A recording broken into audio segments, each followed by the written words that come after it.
I'm almost certain that this starts off as a bit of a review. Here they want us to multiply. If you have a binomial that you are squaring, what that means is you need to write it twice. Really, anything you're squaring or cubing or whatever, if you were to expand it, you're writing it 2 times or 3 times. Now here we're going to FOIL x times x, x squared, x times 3, 3x, 3 times x, 3x, and lastly 3 times 3, that's 9.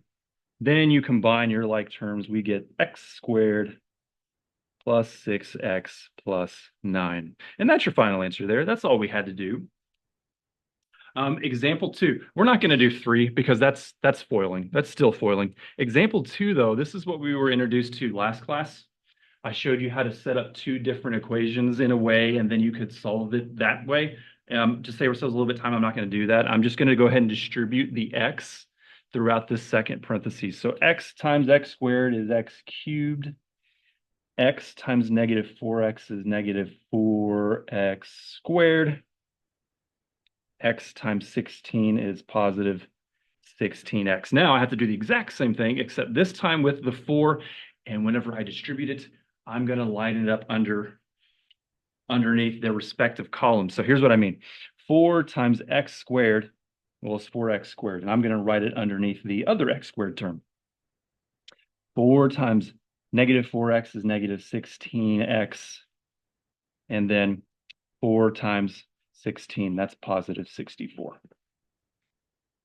And then you're just combining, if you're doing it this way, it's nice and neat. You're just combining like terms vertically. X cubed is the only term of its kind. Negative 4x squared plus 4x squared, those cancel, they're gone. 16x minus 16x, gone. Plus 64. And that's it. That's all we had to do for that one. As I mentioned, we're going to skip 3. That is also involving foiling, so we're going to skip past that just to save ourselves some time. Example A, also a review. This is stuff that we really haven't done a lot of since Unit 4. We're factoring trinomials. In order to do that, you multiply the number in front times the number in back. I guess more technically, that's A times C. A is 1, C is 42, and 1 times 42 is 42. You then need to figure out what are all the factors of 42 in this example that can add to get 13. Well, that's positive 6 and positive 7. Now, if your leading coefficient is 1, which it is, we can save ourselves a lot of time. We're going to go right to factored form. X plus 6, x plus 7. Those have now been factored. That trick doesn't always work, but if your leading coefficient is 1, it will. So x plus 6, x plus 7. Okay, example B. A times C, this time that's going to give us negative 6. In this example, we have to have the factors of 6 that subtract to get positive 1. So that's going to be 3 and negative 2. 3 times negative 2 is negative 6, and 3 minus 2 is positive 1. Since our leading coefficient is 1, we can go right to factored form. Let's save ourselves some time. X plus 3, x minus 2. That one's finished. Example C, you can do A times C. You could, but you're going to get a really large number. And if you're not allowed to use the graphing calculator, it might be difficult to find what factors go into that really large number. So see if you can identify something that we can factor out first. In this example, every single one of these numbers is divisible by 2. So that's what I'm going to start with. I'm going to factor out a 2. And when we factor out a 2, what we're essentially doing is we're dividing our original trinomial by 2. 2x squared divided by 2 is just x squared. Negative 26x divided by 2 is negative 13x.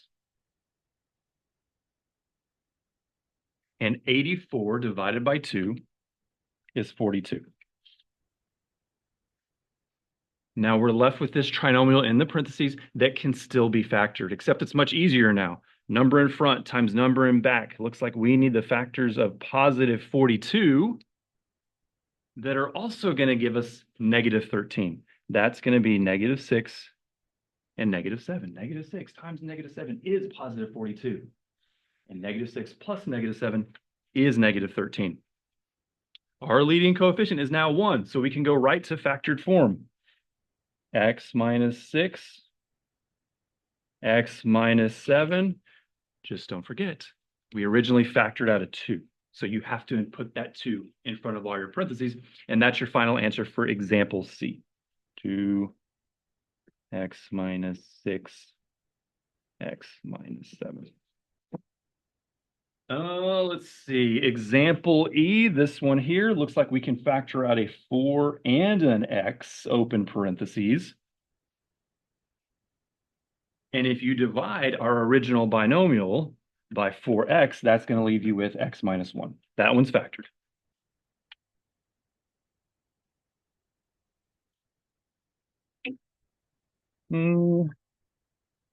How about F? I think E and F are similar. So let's just go ahead and skip to example F. Looking at that one, every single one of those numbers is not only divisible by 3, but they're also divisible by x. Since the leading coefficient is negative, you must also factor out a negative. So with example F, we're going to start by factoring out a negative 3x. I'm going to open a set of parentheses, and I'm going to fill in those parentheses by dividing the original trinomial by negative 3x.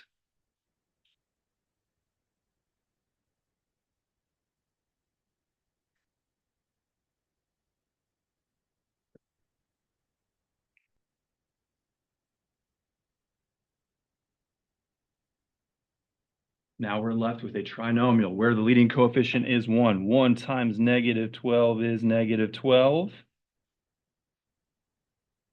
There are the factors that we're going to need because 3 times negative 4 is negative 12. And 3 minus 4 is negative 1.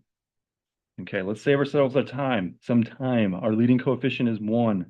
So x plus 3, x minus 4. Just don't forget to put that negative 3x right in front of all of your parentheses. So those are pretty much basic factoring trinomial problems. We're going to skip down now to example G.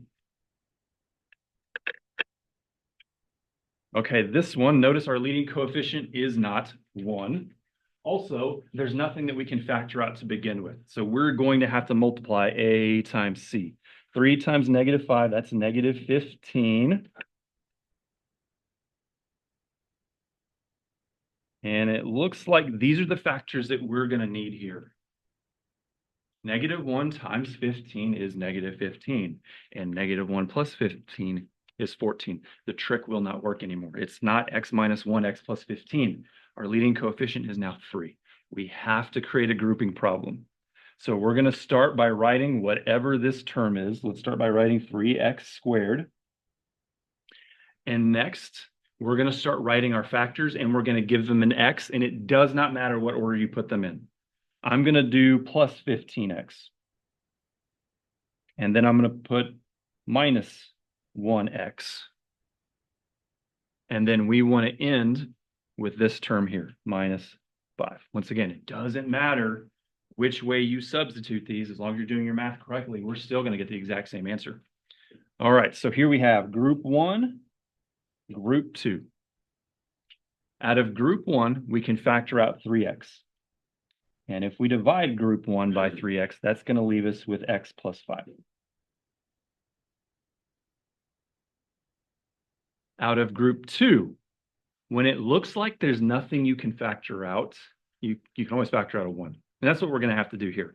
More accurately, though, negative 1, because our leading coefficient is negative. So let's factor out a negative 1. And if you divide group 2 by negative 1, it's going to leave you with x plus 5 yet again.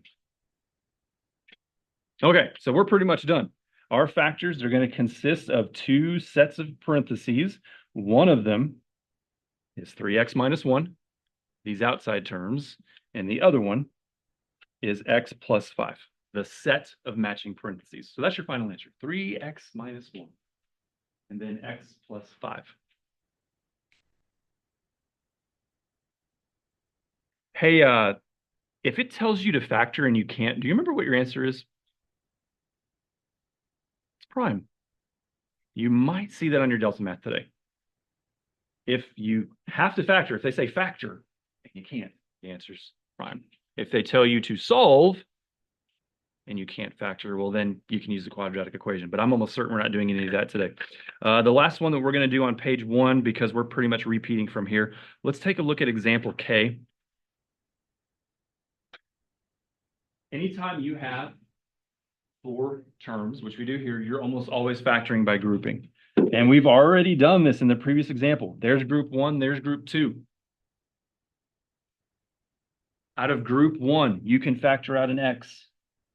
And if you divide group 1 by x, that leaves you with x plus 2. Out of group 2, we can factor out a positive y.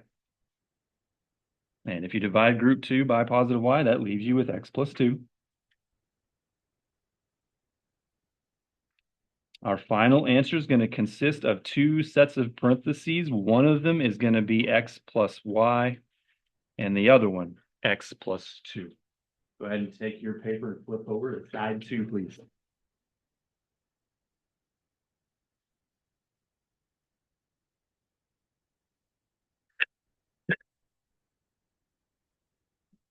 Factoring by grouping, that's just a repeat. Okay, difference of perfect squares. These right here, y'all, if you will just practice them, if you're not getting these, if you'll see me for 5 minutes, we'll do some drills and you will probably get these right from this point on. They're very, very easy to do if you can recognize that we're dealing with the difference of perfect squares, and then you know what to do after that point. So all of these are difference of perfect squares, maybe. This one is x squared is a perfect square, as is 4, and they're separated by a minus sign. So if you notice that pattern, what we're going to do is we're going to set up 2 sets of parentheses and give them different symbols. To fill in these 2 spaces that are going to be the exact same answer for right here, you take the square root of x squared, and the square root of x squared is just x. To fill in these 2 spaces, you just take the square root of that number, and the square root of 4 is 2. That's it. That's your answer. Over here, example P. This is also a difference of perfect squares. Give them different symbols, your parentheses. We're going to fill in these 2 spaces by taking the square root of the very first term. The square root of 9 is 3, and the square root of x squared is x. So 3x goes here. We're now going to fill in these by taking the square root of 16, which is 4. That's it. Example Q, a little different. We're going to start off the same way, though. I'm going to create 2 separate parentheses. This is example Q. 2 separate parentheses. I'm giving them different signs. Now, if we take the square root of the first term, the square root of x to the 4th is x squared. Now, if we take the square root of 81, that's 9. Finished? No. Can we do it again? Yeah. Yes, we can. We can do it to this one because these are both perfect squares. Hey, warning, you cannot do it to this one. If it's separated by a plus, it is no longer factorable. But if it's separated by a minus, you can. So we're going to take this first parenthesis. We're going to break it down into 2 other parentheses. And for my third parenthesis, I'm just going to include the x squared plus 9, which is no longer factorable. Okay, I'm going to fill in these 2 spaces right here by taking the square root of x squared, which is x.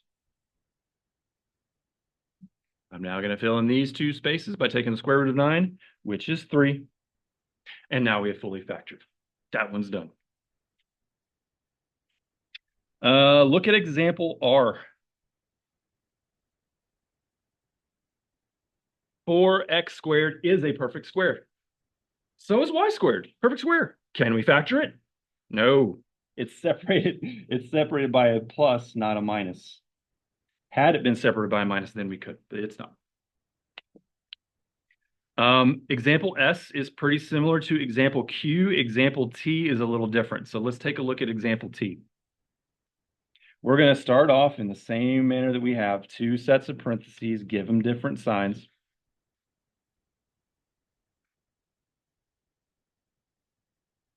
To fill in these spaces here, we're going to take the square root of 25x squared, which is 5x. And then to fill in these two spaces here, we're taking the square root of 36y squared, which is just 6y. That's it. Okay, we're now going to skip on down to sum and difference of perfect cubes. Whenever we're doing a sum and difference of perfect cubes, there's an acronym that we use to help us solve them, and that acronym is SOAP. It stands for same, opposite, and always positive. Same, opposite, always positive. It is very helpful to know your perfect squares, have them memorized from 1 to 15. It is helpful to know your perfect cubes from 1 to 5. Like I think I know what 6 cubed is. I think it's 216, I think. But I don't know what 7 cubed is. Attention Carroll Senior High School, we are on a hold. Please, in a classroom, right now, all students and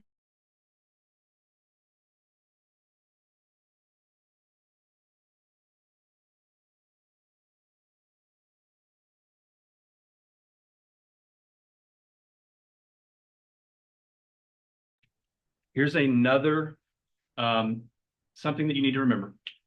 Whenever we are factoring perfect cubes as opposed to perfect squares, remember me pointing out a little bit earlier that you can only factor a difference of perfect squares if they're separated by a minus. Remember? Okay. That is not the case with perfect cubes. It doesn't matter if it's a minus or a plus. So let's start doing so. All right. If you want to fill these in later, you can. By the way, if you don't know what 7 cubed is, and you're not allowed to use a graphing calculator, which you probably won't for this unit, but you are allowed to use a regular calculator. You just do 7 times 7 times 7, and that will give you whatever 7 cubed is. Okay, anyway, moving on. We're going to start by factoring x cubed minus 8. Now, we're going to set up two sets of parentheses, but my second parenthesis is going to be slightly bigger than the first. And we're about to factor x cubed minus 8.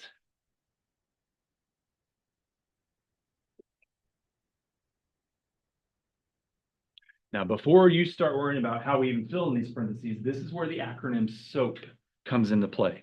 The first sign right here needs to be the same as your given. The next one right about here is going to be opposite of the given. And then the last sign right about there is always positive. Now, if I'm solving a perfect cube problem on my next test, and it happens to be multiple choice, before I'm doing any math, I'm looking at which options actually have the correct signs. And a lot of times you can narrow it down to one possible answer without doing any math if you just recognize the signs. Same, opposite, always positive. Okay, here's how we're going to fill in this parenthesis here, or this part of the parenthesis. You have to take the cube root of the first term. And the cube root of x cubed is just x. To fill in this space here, you have to take the cube root of that term. And the cube root of 8 is 2. 2 times 2 times 2 is 8. Therefore, the cube root of 8 is 2. All right, now I don't think it gives you this next part on your... No, it doesn't. What I'm about to fill in, you don't have to write down, but I would. And I'll explain it as we go. That's an A, by the way, sorry.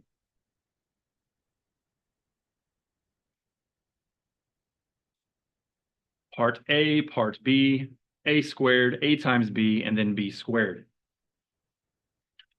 This little map that I have provided you is going to help you fill in the rest of this. Now that we know what term A is, X, we're going to square it. Now that we know what A and B are, we're going to multiply them. And now that we know what B is, 2, we're going to square it. 2 squared is 4. That is your answer for whatever example we just did. X cubed minus 8.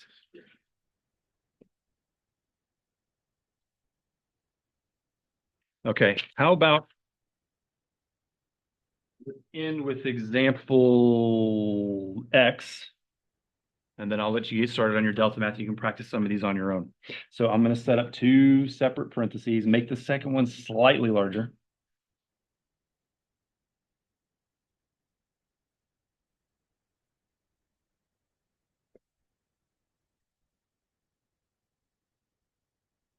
Now we want to do that acronym SOAP. Same, opposite, always positive. We're now going to fill in this space by taking the cube root of 125x cubed, which is 5. 5 times 5 times 5 is 125. Therefore, the cube root of 125 is 5. So 5x. We're going to fill in this space by taking the cube root of 64, which is 4. 4 times 4 times 4 is 64. I'm going to give you the roadmap. Let's see if you can fill in the rest.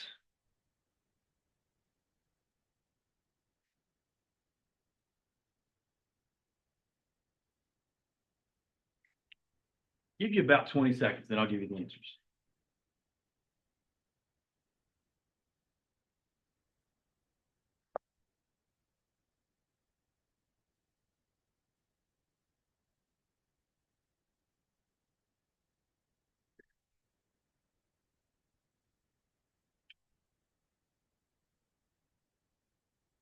Okay, this blank right here, now that we know that our A term is 5x, we're going to square that, which is 25x